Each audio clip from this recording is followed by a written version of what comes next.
दोस्तों, क्या आपको पता है कि जो वॉच आज लोगों के लिए स्टेटस सिंबल बन चुकी है, वो आज से कुछ सालों पहले एक अनाथ बच्चे ने बनाई थी।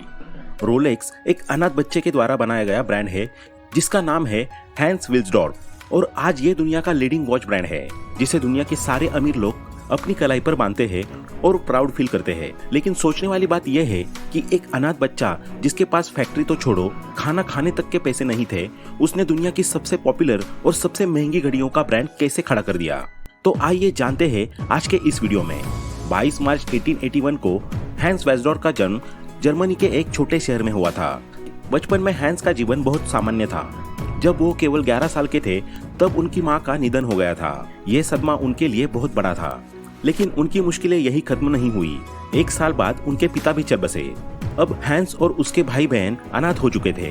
हैंस के माता पिता ने उनके लिए कुछ संपत्ति छोड़ी थी, लेकिन उनके चाचा ने उसे बेच दिया और हैंस को एक बोर्डिंग स्कूल में डाल दिया, जहां हैंस को कहीं अधिक संघर्षों का सामना करना पड़ा। बोर्डिंग स्कूल में हैंस की लाइफ बड़ी ही टफ थी। बाकी बच्चों के माता पिता उनसे मिलने आते थे, लेकिन हैंस को कोई देखने वाला भी नहीं था। क्लास के बाकी सारे स्टूडेंट्स उनकी इस स्थिति का मजाक उड़ाते थे, जिसे वो और अकेला महसूस करते थे। लेकिन इस अकेलेपन और कठिनाइयों ने उन्हें और मजबूत बना दिया। उन्होंने क्लास की बुलिंग और हंसी मजाक से अपना ध्यान हटाकर अपनी सारी एनर्जी पढ़ाई में लगा दी, जिसका नतीजा ये हुआ कि मैथमेटिक्स और इंग्लिश उनके पसंदीदा सब्जेक्ट बन गए और आगे चलकर यही स्किल्स उनके बिजनेस में बहुत काम आई। स्कूल के दिनों के दौरान ही हैंस की मुलाकात एक स्विट्जरलैंड के स्टूडेंट से हुई, जिसने हैंस को ला चॉक्स डे फॉन्ट्स के बारे में बताया कि यही वो जगह है जहां दुनिया की सबसे बेहतरीन घड़ी बनाई जाती है। इस मुलाकात ने हैंस के मन में घड़ियों के लिए रुचि जगा दी और उन्होंने ये तय कर लिया कि अब से जो कुछ भी करना है वो बस घड़ी की फील्ड में ही करना है।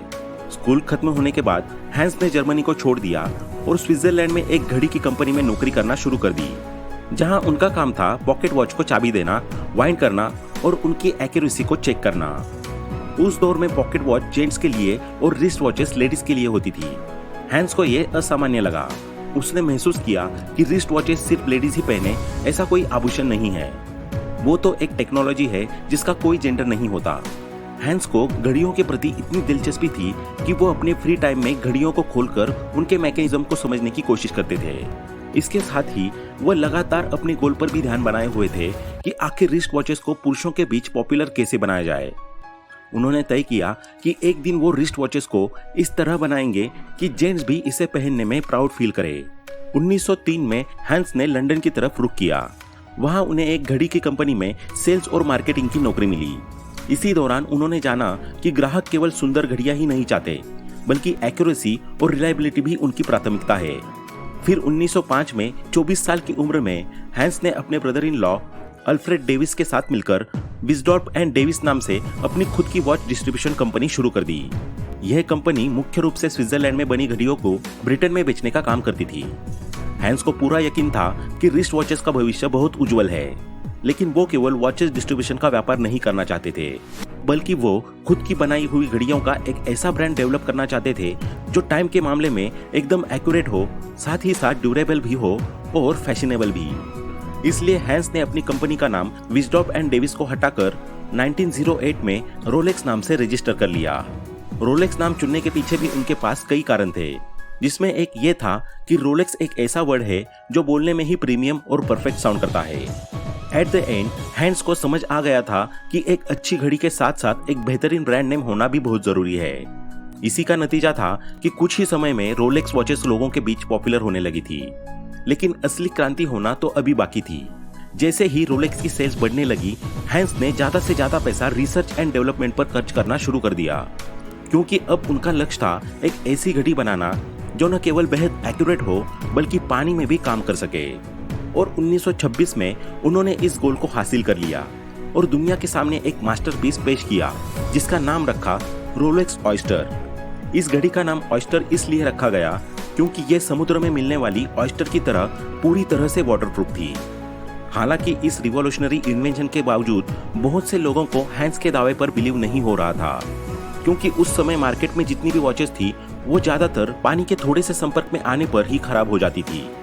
इसलिए एक वाटरप्रूफ घड़ी का आइडिया लोगों को इम्पॉसिबल लगता था, लेकिन हैंस इस चैलेंज के लिए पहले से ही तैयार थे।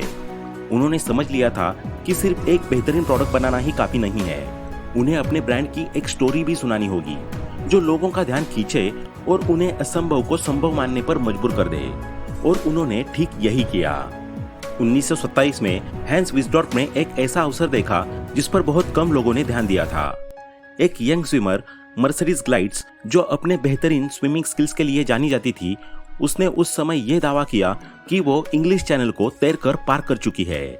इंग्लिश चैनल जो दुनिया की सबसे लॉन्गेस्ट स्विम चैनल है। जब लोगों ने उनके इस दावे को सुना तो उनका मजाक बनाना शुरू कर दिया। इस पर मर्सिडीज को लगा कि उसे अब सबके सामने अपने पॉइंट को प्रूव करना चाहिए। इसलिए उसने जल्द ही ये घोषणा कर दी कि वे दोबारा से दुनिया की सबसे बड़ी स्विम चैनल इंग्लिश चैनल को तैरकर पार करेंगी। जैसे ही हैंस को इस बात का पता चला, वे तुरंत मर्सिडीज ग्लाइड्स के पास गए और उसे ये समझाने में सफल रहे कि जब भी वो इंग्लिश चैनल को तैरकर पार करे, वो अपनी कलाई पर रोलेक्स ऑयस्टर घड़ी पहने। और उसने ऐसा ही किया। अब हैंस को जो चाहिए था वो उन्हें मिल गया। रोलेक्स ऑयस्टर घड़ी ने समुद्र की कठोर परिस्थितियों में बिना किसी समस्या के काम किया, जिससे इसकी मजबूती और एक्यूरेसी साबित हो गई। हैंस ने समय बर्बाद नहीं किया और लंदन के डेली मेल अखबार में एक पूरे पेज का एडवर्टाइजमेंट दे दिया, जिसमें बताया गया कि रोलेक्स ऑयस्टर घड़ी ने इंग्लिश चैनल को सफलतापूर्वक पार कर लिया है। ये सिर्फ एक एडवर्टाइजमेंट नहीं था, ये एक स्टोरी थी जिसने लोगों का ध्यान खींचा और उनके इमेजिनेशन को जगाया। हैंस यही नहीं रुके। उन्होंने समझ लिया था कि लोगों को ये खुद देखने की और फील करने की जरूरत है कि वाटरप्रूफ घड़ी कैसे काम करती है। इसलिए उन्होंने लंदन की दुकानों में फिश बॉल्स रखवाए, जिनमें मछलियों के साथ साथ रोलेक्स ऑयस्टर घड़ियां भी डूबी हुई थी। और जब लोग दुकानों में आते और घड़ियों को पानी में डूबा हुआ देखते तो वे हैरान हो जाते कि घड़ियां अभी भी कैसे सही तरीके से काम कर रही है। इस डिस्प्ले ने लोगों पर गहरा असर छोड़ा और ब्रांड पर भरोसा बनाया।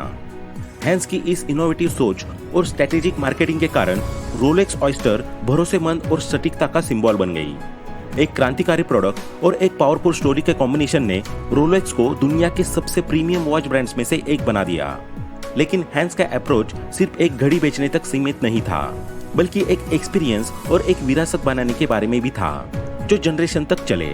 इसलिए जब 1953 में हैंस को पता चला कि दो दिग्गज माउंटेनियर्स तेंजिंग नार्गे और सर एडमंड हिलरी दुनिया की सबसे ऊंची चोटी माउंट एवरेस्ट पर चढ़ाई करने वाले हैं, तो उन्होंने तुरंत इन दोनों को रोलेक्स घड़ियां पहनने के लिए दे दी। और जब ये दोनों एवरेस्ट की चोटी पर पहुंचने वाले पहले पर्वतारोही बने, तब उनकी कलाई पर रोलेक्स की घड़ी थी। यह सिर्फ एक साधारण चढ़ाई नहीं थी और न ही ये कोई छोटी उपलब्धि थी। इस दौरान रोलेक्स हर कदम पर इन माउंटेनियर्स के साथ था, जीरो टेम्परेचर और इंटेंस प्रेशर को सहते हुए। एक बार फिर रोलेक्स ने यह साबित कर दिया कि यह घड़ी सिर्फ समय दिखाने के लिए नहीं, बल्कि नए नए अचीवमेंट्स और लीजेंड्स बनाने के लिए है। हैंस को अच्छे से पता था कि इन हिस्टोरिकल मोमेंट्स को मार्केटिंग में कैसे इस्तेमाल करना है। उन्होंने माउंट एवरेस्ट पर विजय की खबर को दुनिया भर में प्रमोट किया। इसी तरह 1935 में जब race car driver Malcolm Campbell ने वर्ल्ड स्पीड रिकॉर्ड तोड़ा और 300 मील प्रति घंटे की रफ्तार से कार चलाई, तब भी उनके हाथ में रोलेक्स की घड़ी थी। और तब कैंपबेल ने एक बहुत बड़ी स्टेटमेंट भी दी कि जब मैं इतनी तेज रफ्तार से गाड़ी चलाता हूं, तो मुझे कोई ऐसा साथी चाहिए जिस पर मैं पूरी तरह भरोसा कर सकूं। और ये साथी कोई और नहीं बल्कि मेरी कलाई पर बंधी रोलेक्स वॉच है। रोलेक्स और हैंस विस्डॉर्फ की कहानी सिर्फ यही तक नहीं रुकती है। ये कहानी आगे चलकर सेकंड वर्ल्ड वॉर से भी जुड़ती है, जिसके दौरान घड़ियां सिर्फ एक ज्वेलरी पीस नहीं थी, बल्कि लाखों सैनिकों की जान बचाने का एक जरिया थी। युद्ध के दौरान सटीक टाइमिंग बहुत जरूरी था। सैनिकों को अपने अटैक्स को सही समय पर कोऑर्डिनेट करना होता था। इस चुनौती को देखते हुए सरकार ने फैसला किया कि सारे सैनिकों को रोलेक्स की घड़ियां दी जाएंगी, चाहे कीचड़ हो या तेज बारिश। इन घड़ियों ने सैनिकों को कई तरह से मदद की। जब आम जनता ने देखा कि सरकार भी रोलेक्स पर भरोसा कर रही है, तो इसकी सेल्स और बढ़ गई। रोलेक्स ऑयस्टर पहले ही धमाल मचा चुकी थी, लेकिन हैंस इसे और बेहतर बनाना चाहते थे। उस समय की सभी घड़ियों को मैन्युअली वाइंड करना पड़ता था, यानी यूजर को बार बार घड़ी को चाबी देनी पड़ती थी ताकि वो सही समय दिखा सके। इसलिए हैंस ने ऐसी घड़ी बनानी चाहिए जो ऑटोमेटिक हो और जिसे बार बार मैन्युअली चाबी भरने की जरूरत न पड़े। इसी सोच के साथ उन्होंने दुनिया की पहली self winding wrist watch launch की, रोलेक्स ऑयस्टर परपेचुअल। इस घड़ी में परपेचुअल रोटर था, जिसका मतलब था कि जब भी आप इस घड़ी को पहनकर हिलेंगे तो ये आपकी मूवमेंट से खुद चार्ज हो जाएगी और बार बार घड़ी को उतार कर चाबी देने की जरूरत नहीं थी। इस इनोवेशन ने रोलेक्स की रेपुटेशन को और भी ऊंचा कर दिया। धीरे धीरे हैंस ने हर वो मुकाम हासिल किया जो वो पाना चाहते थे। सोचिए, एक अनाथ बच्चा जिसके खाने पीने और रहने का कोई ठिकाना नहीं था, ना ही किसी व्यक्ति का कोई सपोर्ट, लेकिन फिर भी उस व्यक्ति ने दुनिया की सबसे अच्छी और महंगी घड़ियों का ब्रांड बना दिया। हैंस विस्डॉर्फ की कहानी ये सिखाती है कि अगर आपके पास सपने, मेहनत और इनोवेशन है तो कुछ भी असंभव नहीं है। एक अनाथ बच्चे से लेकर दुनिया के सबसे बड़े वॉच ब्रांड के निर्माता बनने तक का हैंस विस्डॉर्फ का सफर हर किसी को प्रेरणा देता है। तो अगली बार जब आप रोलेक्स घड़ी देखें तो उसे स्टेटस सिंबल नहीं बल्कि एक मोटिवेशन के रूप में देखें। अगर आपके पास पैशन, डेडिकेशन और क्लियर गोल है तो आप बिना किसी के सहारे भी सब कुछ अचीव कर सकते हो। तो दोस्तों, आज के इस वीडियो में इतना ही। आशा करते हैं कि आपको ये वीडियो पसंद आया होगा। वीडियो पसंद आया हो तो लाइक करें, शेयर करें और चैनल को सब्सक्राइब करना ना भूलें। Thanks for watching.